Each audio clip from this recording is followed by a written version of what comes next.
एक ही ख़ानदान के 3 चश्मो चिराग जो कि ज़मीन में दब गए, हमारे साथ उनके अहले खाना मौजूद है, उनसे बात करते हैं। जी अस्सलाम वालेकुम, बताइएगा कि किस कदर आप गम में निढाल हैं, पूछना बनता तो नहीं है, और क्या नाम था और क्या मंजर आपने देखा है? मेरे बच्चे अकेडमी पढ़ने वास्ते गए सी, तो एक बच्चा आया छोटा, तो उसने यानी कि दसिया कि अपने बच्चे तड़ अकेडमी गए ना, तो यानी कि उसकी छत डिग पी। यानी कि मैं फिर दरवाज़ा लोक लाया, यानी कि दरवाज़ा, तो मैं दौड़ा गया। जहाँ देखा तो वहाँ वाम ही वाम थी और बच्चे निकाल दे सी। यानी कि तो मेरे बेटे यानी कि बच्चे 4 जाते हैं, 2 बेटे जाते थे, 2 बेटियाँ थी। एक जी मेरी बेटी है बड़ी, 10 साल की उम्र है उसकी, और उसका नाम है। दूसरी जी मेरी बेटी है मान, 8 साल की है। 6 साल का मेरा बेटा सी अब्दुल्ला, जो अल्लाह ने प्यारे हो गए। जो बड़ा बेटा है तकरीबन हॉस्पिटल वैसे आ गया, ठीक है। ये मंजर किस टाइम जो है रोनुमा हुआ, ये खौफनाक जो वाक़या है, ये किस तरह से आपको पता चला? आप उस वक्त कहाँ थे? मैं गाड़ी था, वो छोटा एक बच्चा आया सी, उन्हें दसिया कि ऐसा ना जिससे अपने बच्चे अकेडमी पढ़ने जाते हैं ना, तो यानी कि छत डिग पी, तो अपने यानी कि बच्चे छत ले आ गए। फिर मैं दौड़ा गया, उत्थे जाके निज़ाम नहीं होता। जी हमारे साथ बच्चों के वालिदैन मौजूद हैं। बच्चों के वालिद से तो हमने बात की है, वालिदा से बात करने की कोशिश करते हैं। जी आप बताइएगा मुझे, वो ग्लव्स का आप देख सकते हैं कि बच्चों की जो वालिदा है वो अभी उनकी हालत जो है वो ऐसी नहीं है कि वो हमसे बात कर सके, तो मज़ीद जो है हम बच्चों के वालिद से ही बात करते हैं। रेस्क्यू टीम में बर वक्त पहुँच गई थी, ऑपरेशन जारी कर दिया था? यानी कि वो महल्ले वाले लोग लगे सी, यानी कि कटन, तो उन्हीं दिन फिर गड्डियाँ गुड्डियाँ दूसरियाँ भी आ गई। यानी कि उन्हीं दिन कुछ भी नहीं किया, ना उसने ऑपरेशन किया, ना कोई बच्चों को कुछ देखा, ना कुछ। बस उधर जाके बच्चे बहुत ज़्यादा इधर ही ख़त्म हो गए थे बच्चे। मैंने बड़ी बेटी देखी बस अपनी इधर, और दोनों बच्चे उधर जाके देखा, वो दोनों ख़त्म थे। और एक मेरा बड़ा बेटा बहुत ज़ख्मी पड़ा हुआ था मुझसे। अच्छा, हुकूमत की जानिब से ये भी ऐलान किया गया है कि जो मतलब कि जिन बच्चों की डेथ हो चुकी है उन्हें 20-20 लाख दिया जाएगा, और जो बच्चे ज़ख्मी हुए हैं उन्हें 5 लाख। तो हुकूमत के इस फैसले से आप मुतमईन हैं? मुझे मेरे बच्चे चाहिए, मुझे पैसों की ज़रूरत नहीं। वो 20 लाख देने के उन्होंने आयत दी। बच्चे जिंदा कर सकते हैं, बच्चे हमारा सदमा दूर कर सकते हैं, वो हमारा सदमा नहीं ना दूर कर सकते। वो हमें सब्र दिया नहीं है, वो आए नहीं है। ऐसे थोड़ा सा हौसला भी दे देते ना, तो हमें पता होता तो वो आई है। जब अमीर कोई होता ना, तो लेने ही लगी होनी थी गाड़ियों की, कि अमीर के जे हादसा हुआ है। वो हम गरीब थे ना, इसलिए नहीं कोई आन के हमारी आवाज़ पूछी, उसने नहीं पूछा, उन्हें हमें आन के। मेरा भतीजा है, मेरे भतीजे का घर ही खाली हो गया। जो रेस्क्यू टीम है वो बर वक्त ना पहुंच सकी क्योंकि गलियां तंग थी, तो क्या और भी मसाइल है आपको यहाँ पर? गलियां तंग नहीं थी, इतने रास्ते खुले। आप भी आए हो, आपको पता है रास्ते कितने खुले हैं। तो थोड़ी सी लेट हुए हैं, हमारे उतनी देर तक हमारे बंदे खुद ऐसे खूचड़ रहे थे मिट्टी को। सदमा नहीं, हमें इतनी जल्दी कोई भी नहीं आया। जब आधे बच्चे निकल चुके थे, 5-6 रह गए पीछे, तब आए। टीचर को चाहिए था ना कि मेरी छत इतनी कमजोर हो कि मैं छत बनाना चाह रही। मैंने मिस्त्री लगाए, मैं मासूम बच्चों को छुट्टी दे दूँ। 3 छुट्टियाँ पहले भी तो दी थी उसने मुहर्रमों की, आज भी दे देती। और मेरी चाचू की बेटी ने कहा टीचर ईंट गिर गई है नीचे। टीचर कह रही है कि छत तो नहीं गिर गई आपके ऊपर। टीचर तुम इतनी जालिम थी, आपके पास तो अपने बच्चे नहीं खुद थी, अल्लाह ने तो उसने मासूमों की तो जान बचा देती। कोई आज मेरे पास मेरा बच्चा होता, मैंने तो तीनों ही बच्चे अपने गवा दिए। मैंने तो मेरे तीनों बच्चे अपने गवा दिए। मेरा तो घर खाली हो गया, मेरे तो दिल का कमरा खाली हो गया, मेरी आस्था बस्ता घर उजड़ गया।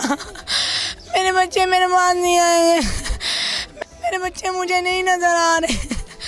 मेरे बच्चे मुझे ला दो, मेरे बच्चे मुझे चाहिए माजी, मेरे बच्चे मुझे चाहिए। मेरी रूज, मेरी मान, मेरा अब्दुल्ला, मेरी मान, मेरी मान, अम्मी से तो कसूर है।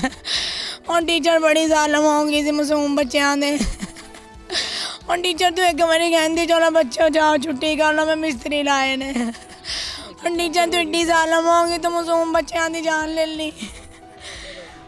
आप देख रहे हैं कि किस कदर जो वालिदैन हैं बच्चों के वो गम में निढाल हैं और कई सवालात उठ रहे हैं कि आखिर टीचर ने जो बच्चों को छुट्टी क्यों नहीं दी।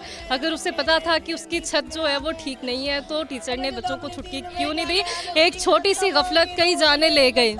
मेरी टीचर बोले नहीं ले हुए पैसे ਉਹਦੀ ਅੱਖਾਂ ਬੰਦ ਮੂੰਹ 'ਚ ਮਿੱਟੀ। ਮੈਂ ਕਿਹਾ ਮੇਰੀ ਧੀ ਨਹੀਂ ਹੈਗੀ ਇਹਦੇ।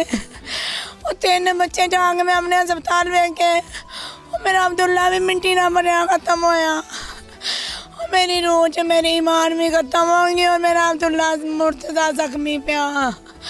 ਉਹ ਮੈਂ ਕਿਹੜੇ ਕਿਹੜੇ ਬੱਚਿਆਂ ਨੂੰ ਰੋਵਾਂ ਆਪਣਿਆਂ ਨੂੰ। ਉਹ ਮੇਰੇ ਦਿਲ ਤੇ ਟੁੱਟੇ ਆ, ਮੇਰੇ ਦਿਲ ਦਾ ਕਹਾਣੀ ਖਾਲੀ ਕਰ ਗਏ ਨੇ। ਉਹ ਮਨੀ ਮੈਨੂੰ ਨਹੀਂ ਹੌਸਲਾ ਹੁੰਦਾ ਜੋ ਉਹ ਮੈਨੂੰ ਕਿੱਦਾਂ ਮਿਲਣਗੇ। ਉਹ ਮੈਨੂੰ ਨੇ ਇੱਕ ਵਾਰੀ ਆਵਾਜ਼ ਨਹੀਂ ਮਾਰੀ ਮਾਮਾ। ਉਹ ਇੱਕ ਵਾਰੀ ਉਹਨਾਂ ਨੇ ਮੈਨੂੰ ਆਵਾਜ਼ ਨਹੀਂ ਮਾਰੀ। ਮੇਰੀਆਂ ਧੀਆਂ ਤੇ ਮੇਰਾ ਸਹਾਰਾ ਬਣ ਗਿਆ ਸੀ। ਉਹ ਮੇਰਾ ਸਹਾਰਾ ਬਣ ਗਿਆ ਸੀ मेरा जी आप बताइएगा क्या कह रही थी आप? बता रहे थे कि जब बच्ची ने कहा था ईंट टीचर गिर गई है, उसने कहा छत नहीं गिरी, ईंट ही गिरी है ना, तो सब्र करे, सबक सुनाए, सबक की उसको पढ़ने की। जी बिल्कुल, ये सिर्फ एक छत नहीं गिरी बल्कि कई ख़ानदान इससे उजड़ गए, कई ख्वाब जो है वो मान पड़ गए। एक छोटी सी गफलत कई जानों को जो है वो ज़मीन के अंदर दबा दिया है। चले बढ़ते हैं आगे और अहले इलाका से भी बात करने की कोशिश करते हैं। बात अभी कोई भी नहीं करने आया। देखो मेहनत मजदूरी करते हैं, 4 मरले का मकान है, 4 भाई रहते हैं, गरीब है, ठीक है। जो नुकसान जो हुआ है उनका वो तो उसका तो उजाला नहीं हो सकता। गरीब वालिदैन है, हम ये नहीं चाहते कि हमारा बच्चा फोत हुआ है, हमें कुछ चाहिए, लेकिन हमें ना इंसाफ चाहिए ना। देखो ईंट गिरी है तो टीचर कहती है बच्चों को कि छत तो नहीं गिर गई, उसके खिलाफ कार्रवाई की जाए। माएँ तड़प रही हैं, रो रही हैं। हमारा भांजा था, एक भतीजा था। देखे इंसाफ होना चाहिए बेटे। माएँ तड़प रही हैं। सारी रात नहीं मेरी बहन सोई, कहती बेटा बारिश आ गई है, घर आ जाओ। तुझे डर लगता था, बारिश आती थी तुझे डर लगता था।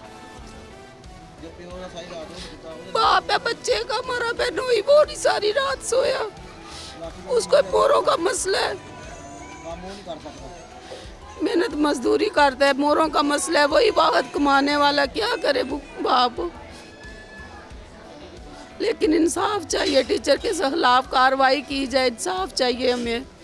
बेटा दो तरह सी मेरा 7 साल का वो फौत हो गया, फिर मेरा पोतरा सी 5 साल का वो फौत हो गया। असी तड़फते पे हाँ, ये रमान नाल घर बैठे ने। सानू इंसाफ मिलना चाहिए है, असी इंसाफ लवांगे इन्हां दे कोलों। जे ना होया गांह तक भी जाना पे गांह तक भी जाऊँ, असी लिहाज नहीं करना, कुछ नहीं हुंदा।